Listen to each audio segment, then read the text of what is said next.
안녕하세요. 방금 소개받은 중국 전북대 법전원의 양유룡입니다.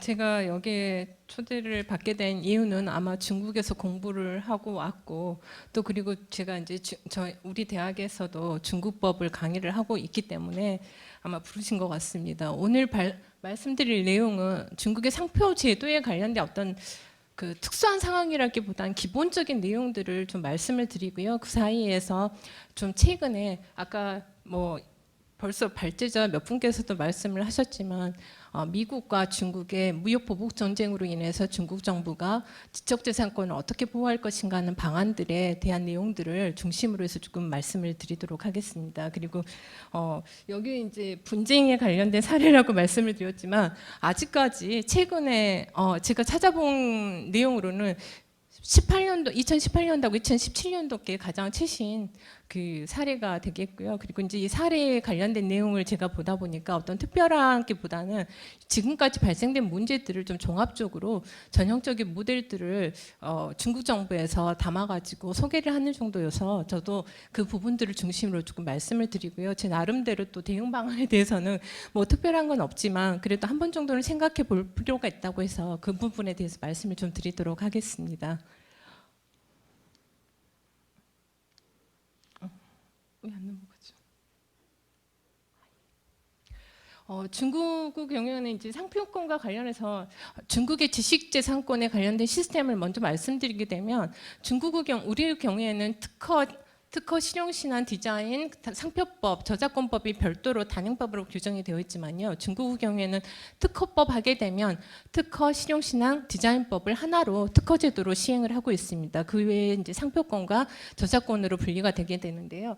여기서 이제 상표권과 관련해서 말씀을 드리게 되면 2019년도 상반기에 등록 신청을 하고 그리고 이제 동년 대비해서 굉장히 많은 증가율을 보이고 있습니다. 특히 중국 인민법원의 경우에 지적재산권을 이제 심리를 했다고 하죠. 근데 중국에서는 수리를 했다고 하거든요. 심리 사건이 2017년에 비해서 40% 이상이 증가를 하면서 중국이 얼마만큼 지적재산권에 관련해서 관심을 가지고 있는지 보여주는 거라고 말씀드릴 수 있을 것 같습니다. 그리고 이제 중국의 경우에는 우리나라는 다르게 우리는 상급 3심제인데 중국은 4급 2심 중심제입니다. 그렇기 때문에 최고인민법원이 최종심을 하게 되는데요.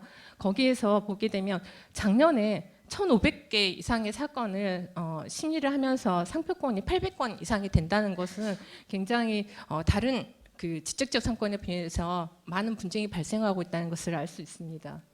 그리고 우리도 마찬가지로 이제 지적재산권 전문법원이 설치가 되었는데 중국의 경우는 우리와는 다르게 이제 2014년도에 세 곳에서 그러니까 북경, 상해, 광동에서 지적재산권 법원을 설치를 했고요. 그리고 또 이제 그 외의 지역에서도 법원이 아닌 그 일반 법원의 그 법정을 전문적으로 개설을 해가지고 시행을 하고 있습니다. 특히 이 경우에는 이제 우리와는 또 이 제도가 다른데 제가 여러분들에게 지금 말씀드리는 거는 이제 우리나라 제도와 중국의 제도의 차이점을 좀 대표적인 것들만 설명을 드리도록 하겠습니다.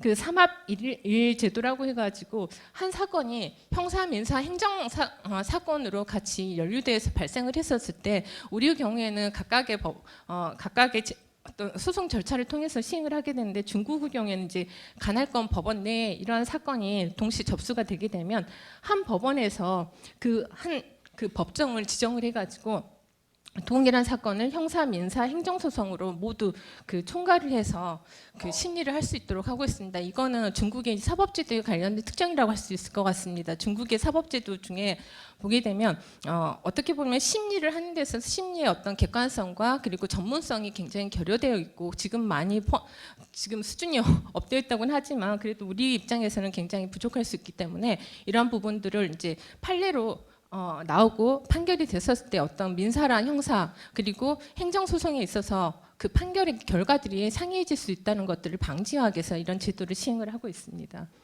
그리고 제가 여기에서 말씀드릴 부분은 이제 중국의 어떤 제도든지 우리는 법을 만들고 그 관련된 정책을 시행을 하겠는데 중국은 그 반대로 정책 국가의 정부 정책이 나와야지만이 그 정책에 한해서 관련된 법률이 제정이 되게 됩니다.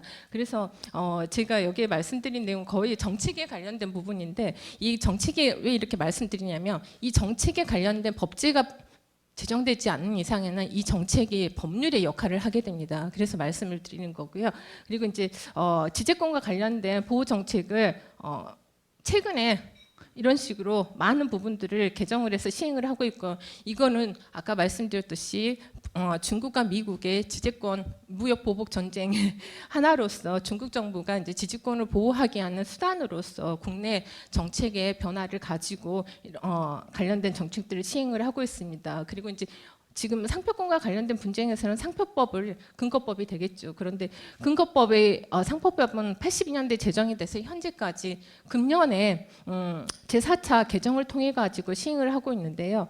이 3차 개정은 2013년도에 개정이 되는 전면 개정이 되는 이 이유는 아까도 이제 먼저 발제자께서 말씀하신 것처럼 중국이 WTO 가입을 하면서 WTO 트립스 협정과 그 상충이 되는 부분들을 개정을 하기 위해서 중국의 지지권법을 모두 개정을 하게 됐습니다. 그러면서 2013년도에 전면 개정을 했고요. 이 전면 개정을 통해서 우리나라의 상표법과 거의 유사한 제도를 시행을 하고 있다라고 그렇게 알고 계시면 될 것 같습니다. 그리고 이제 최근에 금년에 제정이 돼서 시행이 된 개정이 돼서 시행이 된 부분 중에 하나는 아까도 정찬호 교수님께서 말씀하신 것처럼 징벌제 손해배상 제도를 말씀을 하셨는데 중국 경우에는 이미 2013년도에 3배수의 징벌적 손해배상 제도를 시행을 했습니다. 그런데 그것도 부족하다고 생각이 들어져서 이번에 개정된 것에서는 5배수까지 징벌적 손해배상 제도를 시행할 수 있도록 하고 있고요.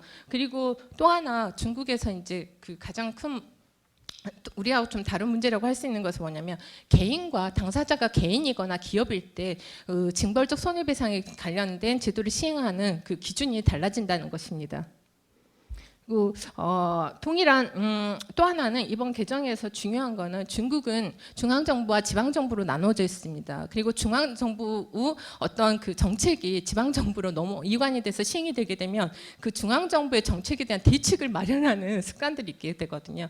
그렇기 때문에 각 부처가 자신들의 어떤 이해관계에 의해서 새로운 정책을 시행을 하는 데 있어서 그 지방정부마다 좀 달라지게 됩니다. 그런 것들을 이제는 그 미국 정부가 요구를 했던 거예요. 지방 정부에서도 이 지치권과 관련된 보호 정책을 시행을 할 때는 중앙 정부와 똑같은 동일한 기준으로 시행을 해주기를 바란다고 해서 이걸 반영을 해서 지방 행정기관의 행정 조치를 통일화시킴으로써 이 관련된 규정을 신설을 해서 시행을 하게 됐습니다.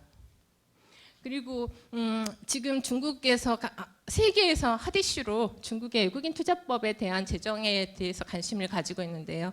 이 부분에서도 지재권과 관련된 부분들을 반영을 하고 있습니다. 중국의 외국인 투자법이 제정돼서 시행이 되는 거는 아까 똑같이 미국의 어떤 미중 무역 보복 전쟁으로 인해서 미국이 중국 정부를 하면서 미국 이제 중국 정부로부터 어쩔 수 없이 외국인 투자자에게도 동일한 투자 조건을 주게 되는데 기존에 기술 투자를 했었을 경우에는요 중국의 행정부처가 강제 기술 이전을 할 수 있도록 그렇게 법으로 규정을 해놨습니다. 그런데 이런 부분들을 이 외상투자법 제3장의 외상투자 보호 정책과 함께 이걸 삭제를 하고 양 당사자 간의 호의 평등에 의해서 협의를 통해서 할 수 있도록 관련 규정을 보완을 했다고 보시면 될 것 같습니다. 그리고 최근에 개정된 전자상거래법이라든지 상표 등록과 관련된 몇 가지 중요한 규정들을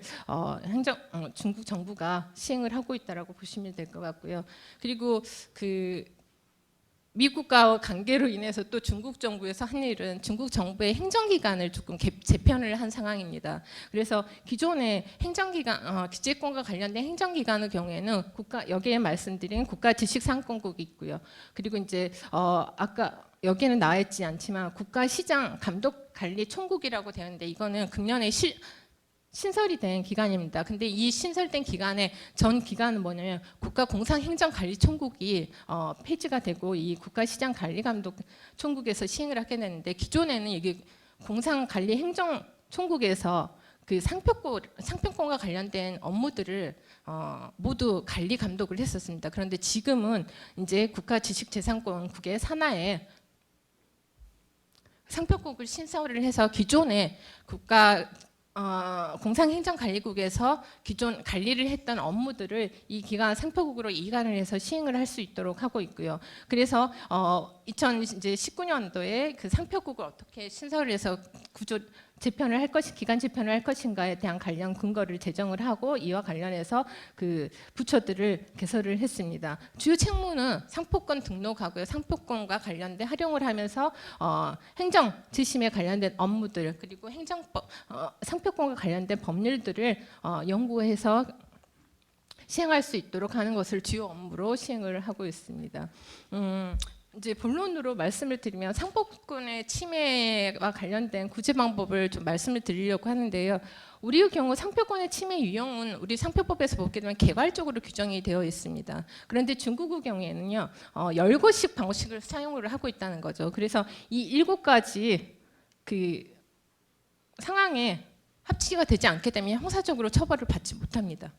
그리고 형사적 구제에서도 마찬가지로 지적재산권과 관련된 형벌이 그 세 가지 규정밖에 없거든요. 그래서 상표권과 관련해서 이러한 부분들을 생각을 했었을 때 중국에서의 상표권 침해 유형에 관련된 부분들은 다른 중요한 상황 없이 그 상표권자의 허락을 받지 않고 이 상표권을 무단으로 사용을 했거나 이 상표권을 활용을 해서 그 도용된 상품을 제작해서 판매를 하는, 그리고 이제 유사 상표를 만들어서 제작을 해서 시행을 하거나, 그리고 상표권 침해 사항들에 대한 내용들을 어떤 편리를 제공해 줬을 때 거기에 관련된 그 법적인 제재 조치를 할 수 있는 규정들을 두고 있습니다. 중국에서의 상표권 침해 구제 방법은요, 우리와는 굉장히 다른 상황으로 여러분들이 인식을 하고 계시면 좋을 것 같습니다. 우리 이제 지적재산권에 관련된 침해 구제를 하게 되면 형사적 우리가 이제 행정적 구제와 사법적 구제로 나뉘게 되는데요. 중국의 경우에는 중국도 마찬가지긴 하지만 우리의 경우에는 이제 그 상표권과 관련된 침해가 발생을 하게 되면 어떻게 보면 그러니까 형사적 조치를 굉장히 먼저 생각을 하게 되는데, 중국에서는 형사적 조치를 취해봐야 어떤 효과를 얻을 수가 없어. 기대를 충족시킬 수 있는 효과를 얻기가 힘듭니다. 다만 반면에 행정구제를 통해서 하게 되는데, 이 행정구제에 대한 특징은 중국 지식재산권 보호제도의 가장 큰 특징이라고 보실 수가 있을 것 같습니다. 그래서 아까 말씀드린 국가시장관리감독총국에서 이 상표권과 관련된 상표법을 어떻게 시행하고 이 불법적으로 시행됐었을 때 어떤 식으로 행정적인 조치를 시행을 할 것인가 관련된 부분들을 두고 있고요. 여기에서 마찬가지로 악의적 상표 등록을 했었을 때 행정기관의 처벌 규정이라든지 행정조치의 기준을 제시를 한 것이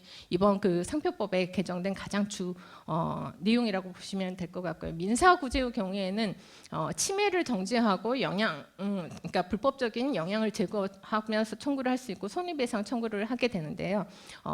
민사구제 경우에는 우리가 중국의 경우에는 애국인 투자자라든지 섭외라는 용어가 있게 되면 기층 인민법원에서 이 사건을 심리하는 것이 아니라 중급 인민법원이 1심 법원이 되어서 심리를 하게 됩니다. 그런데 이 중급 인민법원의 역할을 대신하는 것이 중국 지식재산권 전문법원이라고 할 수가 있을 것 같습니다.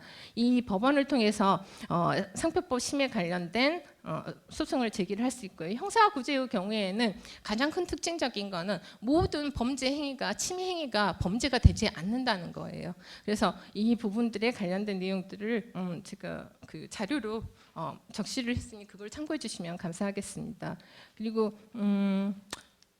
지금 제가 이제 사례에 대해서 5개를 이렇게 가져왔는데, 이 사례는 1918년대하고 17년 그 대표적인 전형적인 사례와, 그리고 제가 말씀드리려고 이제 대응 방안에서 제가 설명을 드리려고 하는 부분들을 조금 근거로 삼기 위해서 했는데요. 이 첫 번째 사례의 경우에는 우리나라 같으면 국어사전이라고 할 수 있는데, 중국에서는 신화자전이라고 하는 이 사전이 기네스북에서도 올라가 있는 기록을 가지고 있습니다. 그래서 중국에 사전하게 되면 모두가 신화 사전이라고 하는 자전이라는 것을 떠올리게 되는데요. 뭐 그 출판사에서 이와 유사한 사전을 발매를 하면서 발생한 침해 사건이라고 보시면 될 것 같습니다. 이 사건의 사례의 중요한 요건은 상품과 브랜드를 혼용을 해서 사용했다는 거예요.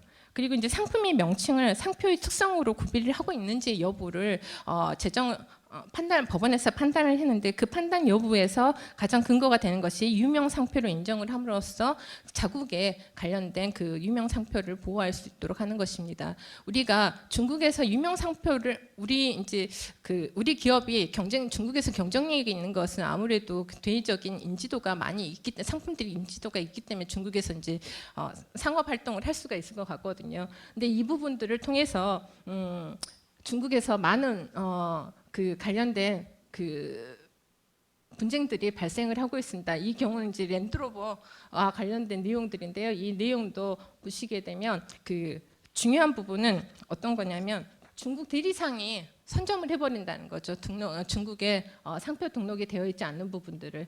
그리고 이제 프라다라든지 샤넬 이런 부분들도 침해 행위가 많이 발생을 하고 있는데 이 사건 모두는 어떤 의미를 가지고 있냐? 상표권을 침해한 침해자 당사자뿐만 아니라 이러한 상표권을 침해하는데 편리를 제공한 자에게도 연대 책임을 질 수 있도록 하는 그 처벌 규정을 굉장히 강화했다는 데 큰 의미가 있습니다. 그리고 이 경우도 네 번째 경우도 마찬가지로 대리상이 악의적인 상품을 선점을 함으로써 발생한 사건들이고요. 그리고 이제 서비스 상표권과 침해와 관련해서 애플사 이게 2018년도에 중국 북경의 공산관리 행정국에서 뽑은 가장 대표적인 행정 제재라고 보시면 좋을 것 같습니다. 그런데 여기서 보시게 되면 벌금이요. 우리로 말하게 되면 18억 이상이 됩니다.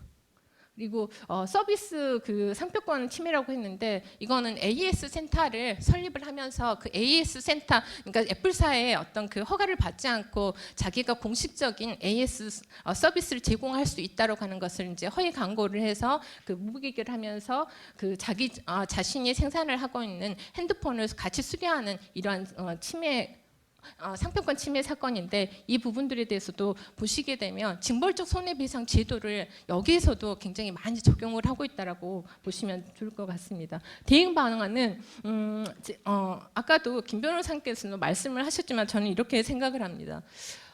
미시적인 것보다 중국을 생각을 할 땐 거시적인 것과 미시적인 부분들을 좀 분리해서 생각을 하는 게 필요하다. 거시적인 부분들은 중국이 지금 미국과 이렇게 국제 지식재산권 시장에서 굉장히 대립을 하고 있는데 이 변화들을 어떤 식으로 우리가 봐야 될 것인가 하는 것들을 계속 꾸준히 모니터링 할 필요가 있고요. 두 번째는 이제 양자간인 거죠. 우리나라와의 관계에서 우리나라의 정부의 정책과 지재권 보호 정책과 전국 정부의 지재권 보호 정책이 어떤 식으로 유사하고 다른 점이 있는지 그리고 이 제도를 안정적으로 시행을 하기 위해서 관련 법을 제정해서 시행을 하고 있는데 어떤 식의 유사점이 있고 다른 점이 있고 실질적으로 시행을 하면서 어떠한 우리가 예상치 못한 사건들이 발생을 하는지를 조금 주목을 할 필요가 있다는 생각이 들어지고요. 유명 상표에 대한 제도 활용은 기존에도 많이 말씀을 드려서 제가 이 유명 상표를 왜 제도를 활용을 하냐면 중국이 유명 상표에 대한 어떤 침해가 발생을 하게 되면 어떤 사건보다 먼저 행정당국에서 행정적인 조치를 시행을 하게 되면 자발적으로 그렇기 때문에 우리에게는 굉장히 유리하다라고 보시면 될 것 같고요. 마지막으로 상표권 라이센스와 관련된 건데요.